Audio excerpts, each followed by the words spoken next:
Eu convido você a se colocar em pé mais uma vez, e nós vamos ler esse texto de forma alternada. Eu vou ler aqui o primeiro versículo, nós vamos ler do verso 1 ao verso 15, João capítulo 6, verso 1 ao 15. Eu vou ler aqui o primeiro versículo, e juntamente com o presbítero Orlando, a igreja lê até o verso, alternadamente, até o verso 15, que diz assim, a palavra de Deus. Depois dessas coisas, atravessou Jesus o mar da Galileia, que é o de Tiberíades. Seguia numerosa multidão, porque tinha visto os sinais que ele fazia na cura dos enfermos.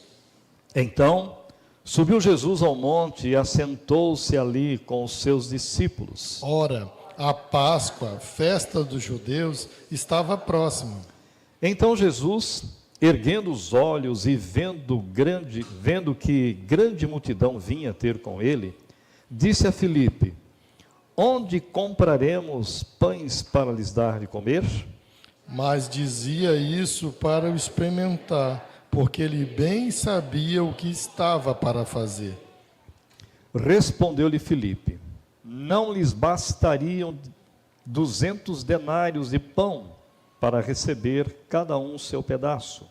Um de seus discípulos, chamado André, irmão de Simão Pedro, informou a Jesus: está aí um rapaz que tem 5 pães de cevada e 2 peixinhos, mas isto que é para tanta gente? Disse Jesus: fazei o povo assentar-se, pois havia naquele lugar muita relva. Assentaram-se, pois, os homens em número de quase 5.000. Então, Jesus tomou os pães e, tendo dado graças, distribuiu-os entre eles, e também igualmente os peixes, quanto queriam. E quanto já estavam fartos, disse Jesus aos seus discípulos: recolhei os pedaços que sobraram, para que nada se perca.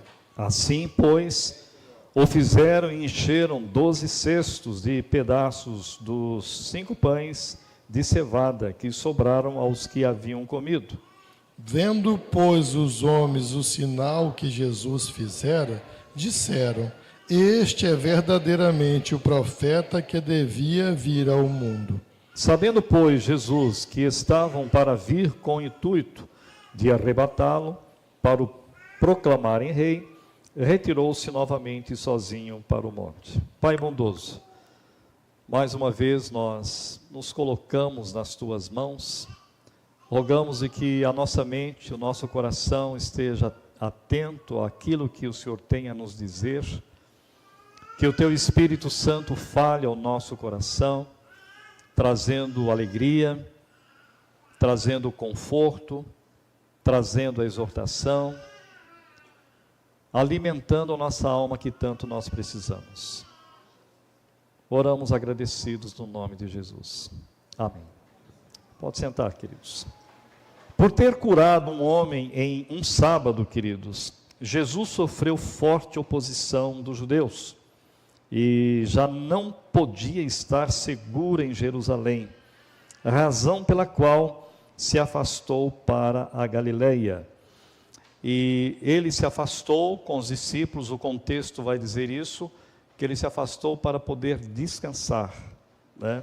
É bom você lembrar isso. Tanto os discípulos como Jesus, eles estavam fisicamente muito cansados.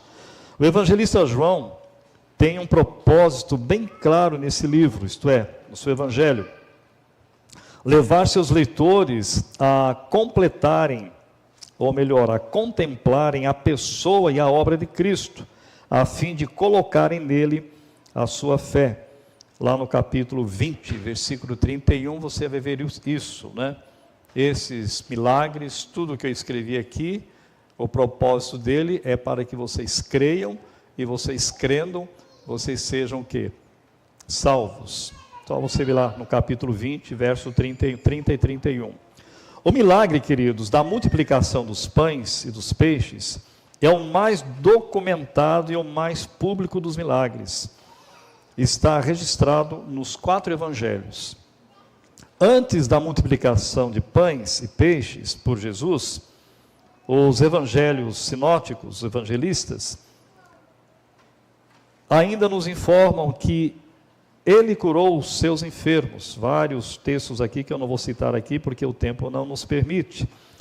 E falou a eles sobre o reino de Deus. Todas as vezes que Jesus Cristo curou alguém, nos 4 evangelhos, a gente lê isso, Jesus, ele fala a respeito do reino de Deus.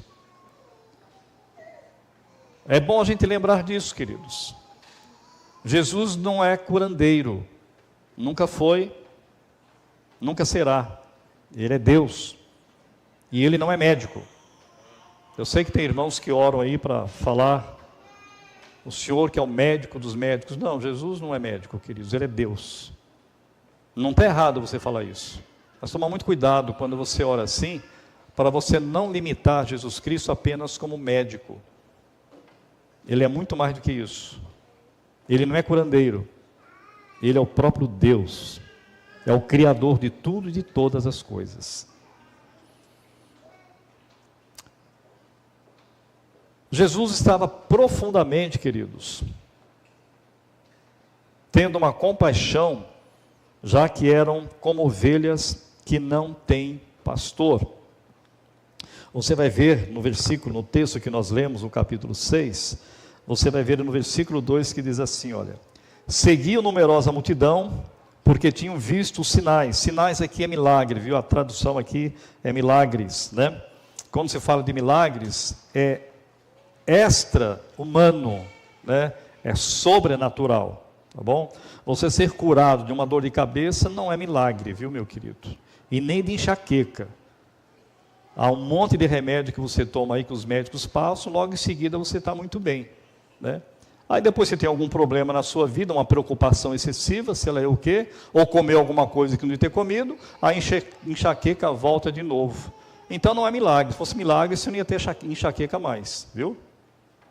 Milagre é algo que vem de Deus, é sobrenatural, é do poder de Deus, tá bom? Agora, então subiu Jesus ao monte e assentou-se ali com os seus discípulos. E nos evangelhos, nos outros evangelhos, principalmente Mateus e Marcos, vai falar que ele estava e viu como ovelhas que não têm pastor. Amados, eu queria que nós estivéssemos pensando alguns minutos, exatamente a questão desse assunto que eu coloquei aqui. Deus é especialista em impossibilidades. Vamos pensar um pouquinho sobre isso, porque o texto fala exatamente isso. Deus é um especialista em impossibilidades. Agora, a primeira lição que eu quero compartilhar com cada um de nós a respeito disso, primeiro, qual o motivo de Jesus ter viajado para a região da Galileia? Qual o motivo? Para que Jesus foi para a região da Galileia? O mar da Galileia, como coloca em outros textos aí. A viagem de Jesus, queridos, tem 2 propósitos. Primeiro, levar os discípulos a um lugar tranquilo para descanso e para o ensino. Jesus nunca perdeu tempo como eu perco e como você perde tempo. Nunca. Jesus Cristo usa todo o tempo que ele tem, que por acaso foi muito curto, fisicamente falando aqui com as pessoas, como homem, como verbo encarnado, sem pecado, homem sem pecado. Levar os discípulos a um lugar tranquilo para descanso e ensino. Em Marcos capítulo 6, verso 30 a 32, e Mateus capítulo 14, verso 12 e 13, os discípulos tinham acabado de voltar de uma viagem missionária e eles precisavam de descanso e oportunidade de estarem sozinhos com Jesus. São detalhes em textos que às vezes a gente não presta atenção, queridos. Esses textos que eu citei aqui de Marcos, de Mateus e depois Lucas, vai dizer que eles nem tinham tempo para descansar, eles não tinham tempo nem para comer. São detalhes que muitas vezes a gente não presta atenção. Da atividade dinâmica que Jesus tinha. Não é ativismo. Tem nada a ver uma coisa com a outra. Mas ele veio para cumprir a vontade do Pai, em todos os detalhes. E isso levava Jesus a fazer a sua obra, ou a obra de redenção o tempo todo, de ensino. Por isso que ele é chamado de mestre, porque o tempo todo ele estava ensinando.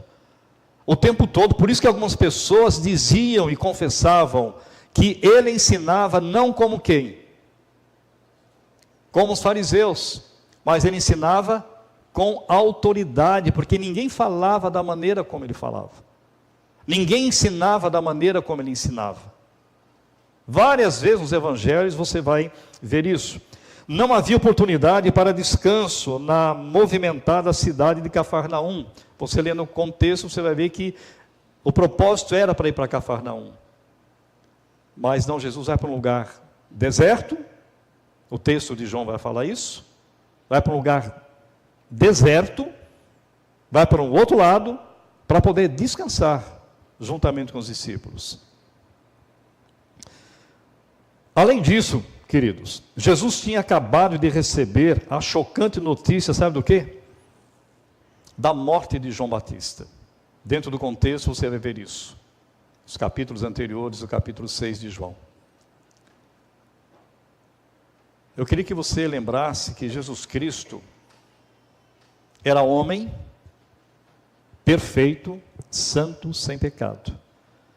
Mas Jesus Cristo sentia tristeza, chorava. A Bíblia não fala que Jesus Cristo era alegre, porque ele não precisa. Porque é a natureza do próprio Deus ser alegre. Mas a Bíblia faz questão de dizer que muitas vezes Jesus chorou. Lembra quando ele está lá, quando ele viu exatamente a morte de Lázaro? O texto vai falar que ele se comoveu e ele chora. Amados, ele fica sabendo da morte trágica, absurda de João Batista, por ter falado a verdade, por ter pregado o reino de Deus, por ter preparado o caminho do próprio Senhor Jesus Cristo, do Messias. E numa festa, alguém ali pede, a filha pede ali para que a cabeça de João Batista viesse num prato para dar de presente. Isso revela a profunda maldade e a profunda natureza do pecado na vida de quem não tem Cristo Jesus. O cansaço físico e o esgotamento emocional sinalizam a necessidade de descanso, queridos. Tivesse Jesus sido um homem qualquer que buscava repouso e espairecimento, provavelmente teria falado à multidão mais ou menos assim. Eu e você teríamos falado o que eu vou ler aqui.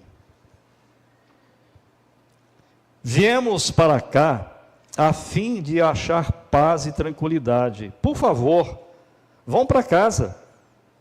Estamos cansados, exaustos. Venham nos ver em outra ocasião. Se fosse eu e você, a gente fazia isso. Estou cansado. Trabalhei a semana toda. É outro dia. Foi isso que Jesus Cristo fez? Dentro do contexto aqui? Não. Amados, aí vem a segunda lição para nós. A primeira lição que eu disse para você aqui é qual o motivo de Jesus ter viajado para a região da Galileia? Primeiro, para descansar, junto com os discípulos. Segundo, para continuar a ensiná-los a respeito do reino de Deus. E a segunda lição, Jesus, porém, era e é diferente de você, de mim, de qualquer pessoa. E a gente vê isso na demonstração de compaixão de Jesus. Ele as recebeu e começou a falar-lhes sobre o reino de Deus. e a curar os que necessitavam de cura.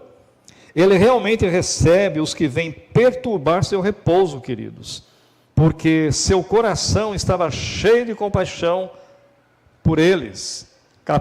Marcos capítulo 6, se você puder abrir a Bíblia nesse texto, abra, e você vai ver, para não ficar só na teoria do que o pastor Osias está falando aqui. Marcos capítulo 6, versículo de número 34, que diz assim: ao desembarcar, viu Jesus uma grande multidão e compadeceu-se deles, porque eram como ovelhas que não têm pastor, e passou a ensinar-lhes muitas coisas. Aqui é o texto paralelo da multiplicação dos pães e dos peixes. Então, queridos, as necessidades do povo enfermo, ignorante, desconsolado e faminto, significavam para Jesus Cristo muito mais do que sua própria conveniência, a sua comodidade e o seu descanso. Porque Jesus Cristo sabia que aquele povo estava ali para ouvir a sua palavra, não para comer. O milagre aqui é algo de brinde, vamos assim dizer, para esse povo. Porque eles estavam sendo ensinados por Jesus.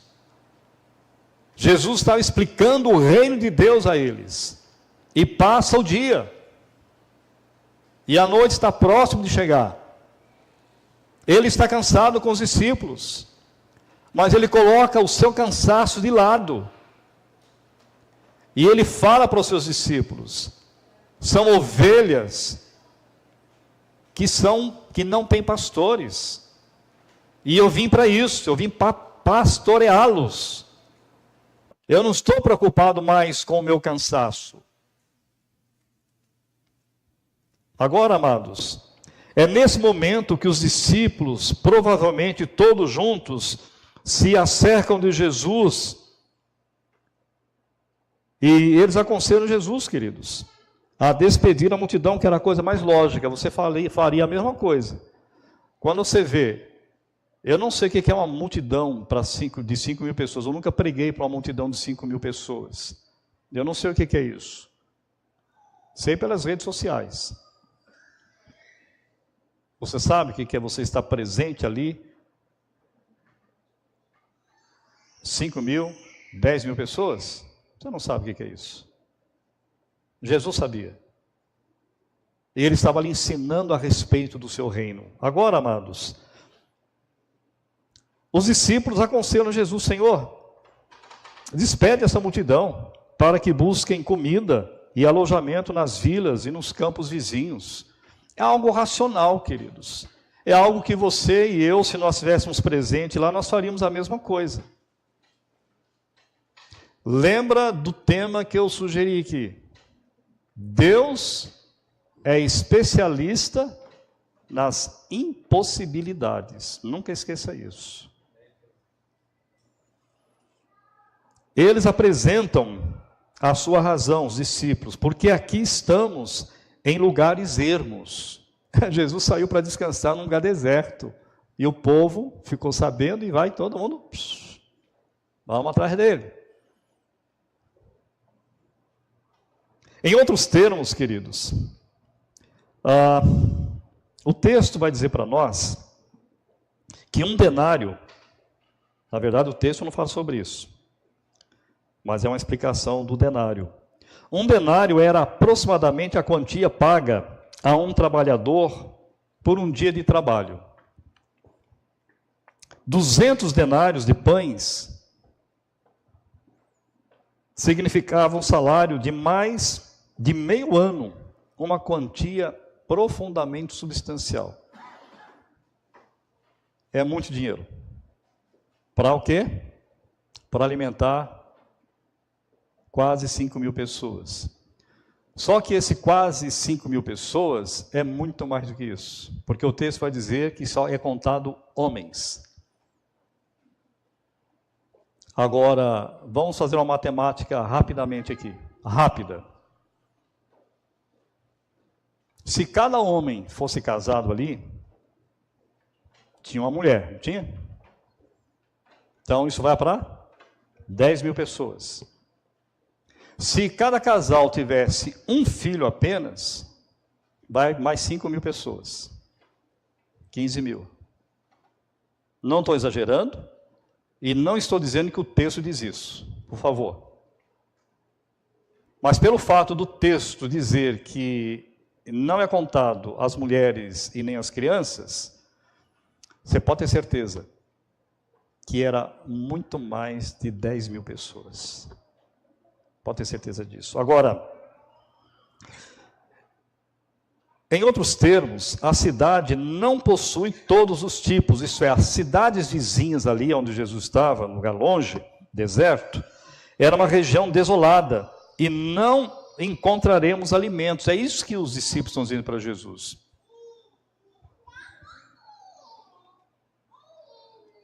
Além disso, ir a qualquer das vilas ou campos vizinhos para comprar alimentos levaria tempo. E diz o texto aqui, o dia já está chegando ao fim. Amados, Jesus quer fortalecer a fé dos discípulos nele, ao enfrentarem uma situação impossível. Você acha que Jesus Cristo não sabia que eles não iam ter condição de fazer isso, queridos? Claro que sabia. Claro que ele sabia, ele é Deus. Ele já sabia, amém. Ele sabia disso. Ele sabia disso. Mas ele está ensinando aos discípulos das situações onde eu e você não temos controle. Deus continua no controle, queridos. Isso é na minha vida e na tua vida. Traz esse texto para a sua vida. Vamos esquecer um pouco os pães, os peixes e esse momento aqui do contexto. Traz isso para hoje. Hoje é 3 de novembro de 2024. Quantas coisas, talvez, da sua vida você já passou e Deus, de alguma forma especial, resolveu para você. E que você disse, não tem jeito. E Deus fez o quê? Não tem jeito para você, mas tem jeito para mim. Porque eu sou Deus dos impossíveis. Queridos,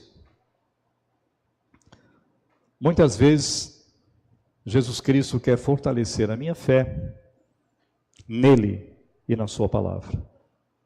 Muitas vezes Deus quer fazer isso na sua vida, te colocando aparentemente num beco sem saída da sua vida, para mostrar para ele, para mostrar para você, eu estou no comando. Eu é que sei de todas as coisas.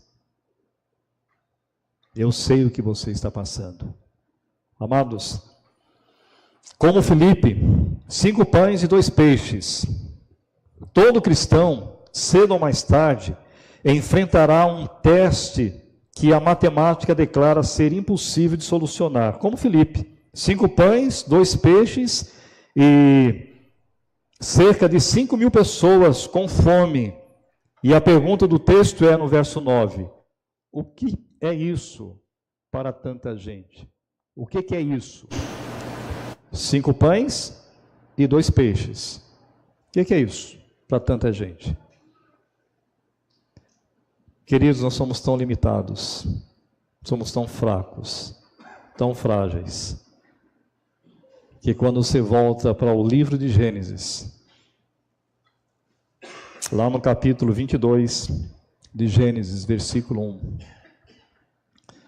Deus diz para Abraão, Abraão, você vai me oferecer o seu único filho a quem você ama. Você vai me oferecer em sacrifício. Você já parou para imaginar o que é isso? Deus havia prometido para ele que na velhice, tanto ele como Sara, eles teriam um filho. E Deus deu. Isaac, quando Deus fala com Abraão, segundo os estudiosos, Isaac deveria ter aproximadamente 13 para 14 anos. Não era uma criancinha pequena. Já era um adolescente. Tanto é que No capítulo 22 de Gênesis, você vai ver que ele está ajudando o pai a carregar lenha. E ele faz a pergunta: pai, aqui está a lenha, aqui está o cutelo, etc. Mas essa era a pergunta que talvez Abraão temia que o seu filho fizesse. Mas onde está o cordeiro? Isaac sabia o que estava acontecendo. E depois que o seu pai ainda responde para ele: meu filho, Deus proverá. O que Deus está fazendo com Abraão, queridos? A mesma coisa que ele fez aqui com os discípulos. O que é isso para tanta gente? No momento em que Abraão amarra o filho lá no altar, etc., toda aquela história, e quando ele vai pronto para matar o seu filho, para sacrificar o seu filho, vem um brado do céu: Abraão, Abraão! E já acordou as crianças que estão dormindo aí, né? Não te faças nenhum mal para o teu filho, porque agora eu sei que você me teme. Amados, o tempo todo Deus está provando a minha fé. O tempo todo Deus está provando a sua fé. O tempo todo, até a volta de Jesus. Muitas vezes, amados, humanamente, estamos sujeitos a uma situação que nos parece um beco sem saída. Por exemplo, o médico diz para o enfermo que não há mais o que fazer, esgotaram as possibilidades de cura. Você já ouviu isso? Muitas vezes, as portas estão todas fechadas para um futuro emprego. Tem alguns irmãos aqui que estão procurando emprego. Desanima não, viu? Porque a porta que Deus fecha, ninguém abre. Mas, meu querido irmão e irmã, a porta que Deus abrir, ninguém fecha. Deus está provando a sua fé. Pode ter certeza disso. Se dobre no nome de Jesus. Se dobre de joelhos aos pés de Cristo Jesus. E fala: Deus, eu confesso ao Senhor que eu estou desanimado. Já mandei currículo, já fiz isso, já fiz aquilo, já fiz estudo, já fiz curso e a coisa não acontece. Me ajuda. Não permitas que eu perca a fé na tua providência. Não permita.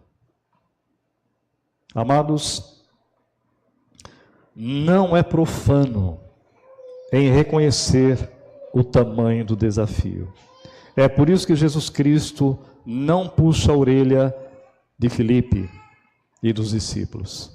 Ô meu filho, estou aqui com você o tempo todo te ensinando, qual é que é de vocês? Vocês não entenderam nada disso ainda?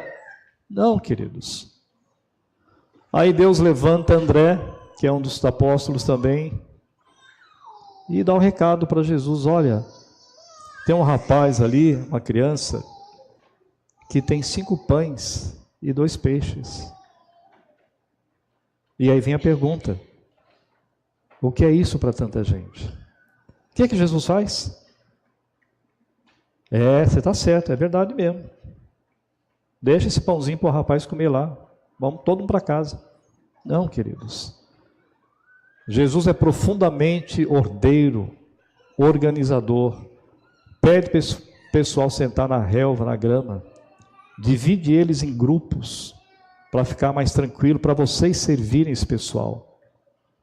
E o texto ali, Jesus não chama os paparazzi da vida, Jesus não chama ali os holofotes da vida da época, os sacerdotes, os escribas, etc. Vem cá ver o que eu vou fazer, vem cá, que com certeza tinha ali, pode ter certeza disso.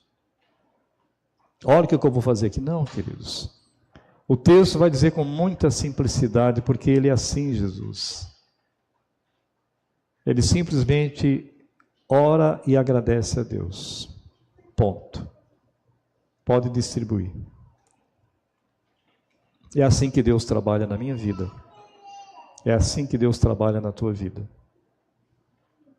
Com simplicidade, mas com seriedade, com a sua soberania, porque Ele é Deus. Amados, então não é profano em reconhecer o tamanho do desafio. Precisamos apenas nos lembrar de que o poder do Senhor é sempre maior e não importa a dificuldade que enfrentemos. A tarefa impossível que ele deu a Filipe, tinha uma solução, apesar dessa solução ser o quê? Sobrenatural. Amados, nós precisamos o tempo todo devolver o desafio ao Senhor como uma oportunidade para Ele realizá-lo em seu lugar e Ele receber a glória pela vitória, que sempre é assim. A glória é dele, o poder é dele, tudo é para Ele.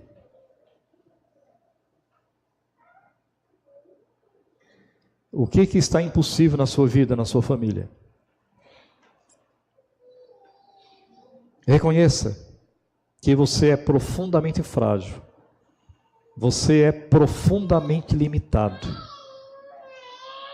Então coloque diante de Deus: Senhor, se o Senhor não agir, se o Senhor não fazer a obra, eu estou perdido. Não adianta cantar: sem ti eu estou perdido. Aquela oração bonita que a gente canta. Cantar é muito bonito. Viver isso é um pouquinho mais difícil. O Senhor Jesus gosta de realizar o impossível em nosso nome. Isso quando somos obedientes à sua palavra e submissos à sua vontade, porque o nome dele é glorificado. Jesus Cristo multiplicou os 5 pães, queridos, e os 2 peixinhos para uma multidão de 5.000 pessoas. Precisamos trabalhar, queridos, nos esforçarmos fazendo a nossa parte como cristãos responsáveis e crendo que Deus é soberano, poderoso, onisciente e onipresente. Isso não significa que diante dos desafios da vida eu vou ficar de braços cruzados.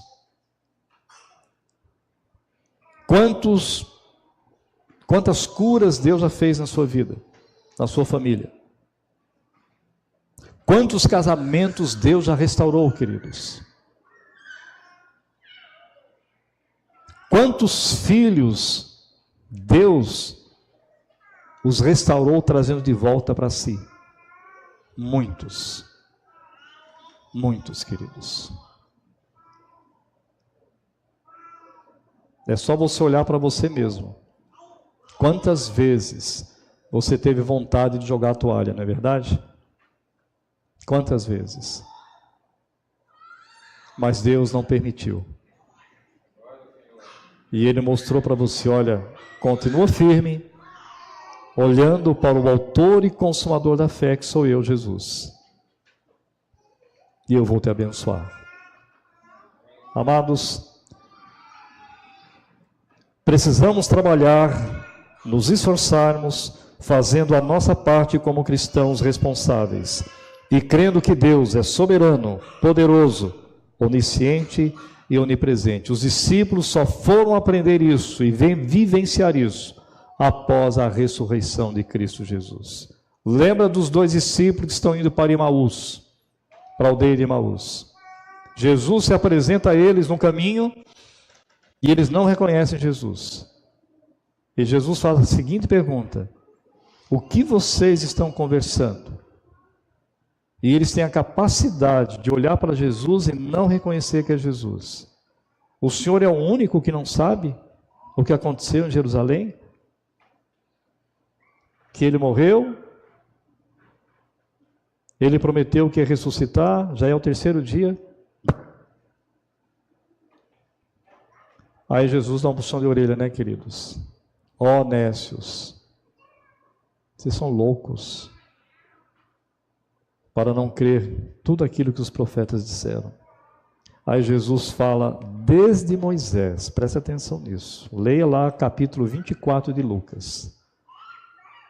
E vai falando para eles o tempo todo o que aconteceu.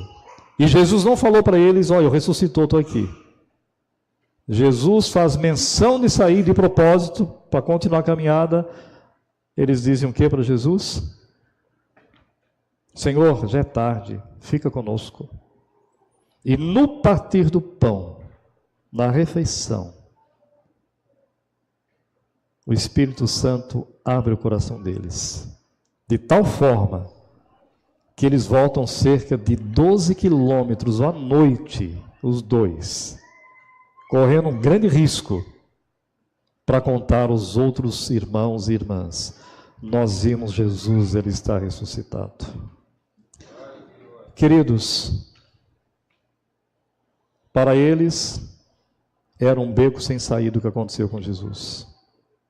Lembre, vamos lembrar, Deus é especialista nas impossibilidades, inclusive até da morte. A conclusão e aplicação, queridos. Primeiro, Deus é especialista em impossibilidades. Segundo, Jesus Cristo tem compaixão pelos que sofrem, por aqueles que se encontram em situações impossíveis. Terceiro, reconheça que você é frágil, limitado e pecador. Deus é santo, perfeito, soberano, sobre tudo e sobre todos. Quarto, Jesus quer fortalecer a nossa fé, nos provando para que venhamos depender exclusivamente só dele. Que Deus tenha misericórdia da nossa vida e que nós possamos continuar a servi-lo, amá-lo, numa situação que vivemos nesse país tão difícil, mas que você, como igreja de Cristo, possa entender, viver que você é luz, que você é sal da terra, nunca esqueça isso, e que você tem um Deus em Cristo Jesus, que está acima de tudo e de todos. Amém?